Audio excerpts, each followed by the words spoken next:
Ang Aklat ng Roma Kabanata 7. O hindi ba ninyo nalalaman, mga kapatid, sapagkat nagsasalita ako sa mga taong may alam tungkol sa kautusan, na ang kautusan ang namamahala sa isang tao habang siya ay nabubuhay? Sapagkat itinatali ng kautusan ang asawang babae sa kanyang asawa habang siya ay nabubuhay. Ngunit kung mamatay ang asawang lalaki, malaya na siya sa kautusan ng pag-aasawa. Kung gayon, habang nabubuhay pa ang kanyang asawang lalaki, kapag nakipamuhay siya sa ibang lalaki, tatawagin siyang mangangalo niya. Ngunit kung namatay ang asawang lalaki, malaya na siya sa kautusan, kaya hindi na siya isang mangangalo niya kung namumuhay siya kasama ang ibang lalaki. Kaya, aking mga kapatid, naging patay kayo sa batas sa pamamagitan ng katawan ni Kristo. Ito ay upang maaari kayong makisama sa iba. Iyan ay, sa kanya na binuhay mula sa patay, upang sa gayon maaari tayong magsipagbunga para sa Diyos. Sapagkat noong tayo ay nasa laman, ang mga makasalanang pagnanasa ay naging buhay sa ating mga bahagi sa pamamagitan ng kautusan na magbibigay ng bunga sa kamatayan. Ngunit ngayon, pinakawalan na tayo mula sa kautusan. Namatay tayo sa kung ano ang dating humahawak sa atin. Ito ay upang makapaglingkod tayo sa panibagong espiritu at hindi sa kalumaan ng sulat. Kaya ano ang sasabihin natin? Ang kautusan ba mismo ay kasalanan?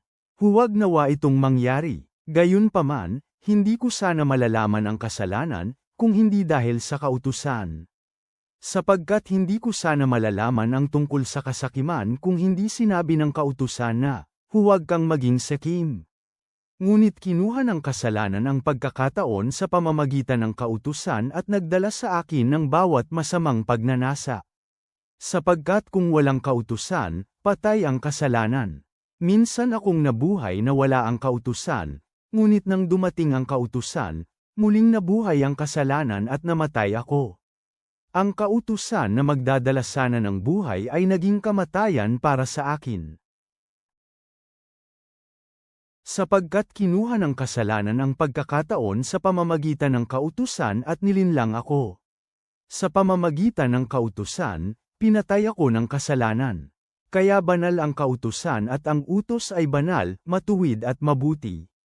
Kaya, ang mabuti nga ba ay naging kamatayan sa akin? Huwag nawa itong mangyari. Ngunit ang kasalanan, upang may pakitang ito ay kasalanan sa pamamagitan ng mabuti, ay nagdala ng kamatayan sa akin. Ito ay upang sa pamamagitan ng kautusan, maaaring ang kasalanan ay maging kasalanang walang kapantay. Sapagkat alam natin na ang kautusan ay espiritual, ngunit ako ay sa laman. At ipinagbili akong alipin sa ilalim ng kasalanan. Sapagkat hindi ko talaga maintindihan ang aking ginagawa. Sapagkat hindi ko ginagawa ang nais kong gawin, at ang ayaw kong gawin ay siya namang aking ginagawa.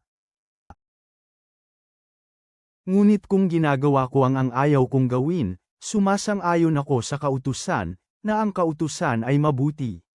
Ngunit ngayon hindi na ako ang gumagawa nito, kundi ang kasalanang nananahan sa akin. Sapagkat alam ko na sa aking laman, ay walang nananahang mabuti. Sapagkat ang kagustuhan para sa mabuti ay nasa akin, ngunit hindi ko ito magawa. Sapagkat ang mabuti na nais ko ay hindi ko ginagawa, ngunit ang masama na ayaw ko, ang ginagawa ko. Ngayon kung ginagawa ko ang ayaw kong gawin, kung gayon hindi na ako ang gumagawa nito, kundi ang kasalanang namumuhay sa akin. Kaya, natuklasan ko na ang prinsipyo na nasa akin, na nais kong gawin ang mabuti, subalit ang kasamaang iyon ay naririto sa akin. Sapagkat nagagalak ako sa kautusan ng Diyos sa aking kaibuturan. Ngunit may nakikita akong ibang tuntunin sa mga bahagi ng aking katawan. Nilalabanan nito ang bagong tuntunin sa aking isipan. Banibihag ako nito sa pamamagitan ng tuntunin ng kasalanan na nasa mga bahagi ng aking katawan. Kaawa-awa akong tao. Sino ang magliligtas sa akin mula sa katawang ito ng kamatayan? Ngunit ang pasasalamat ay sa Diyos sa pamamagitan ni Jesu Kristo na ating Panginoon. Kaya ako mismo ay naglilingkod sa kautusan ng Diyos sa aking isipan. Gayunman, sa laman naglilingkod ako sa tuntunin ng kasalanan. Ama naming nasa langit, kami ay lumalapit sa iyo. Kinikilala ang labanan sa aming loob sa pagitan ng aming mga nais at ng iyong matuwid na mga utos. Tulungan mo kaming makilala ang kapangyarihan ng kasalanan na nananahan sa aming mga puso, at bigyan mo kami ng lakas upang malampasan ito sa pamamagitan ng iyong biyaya.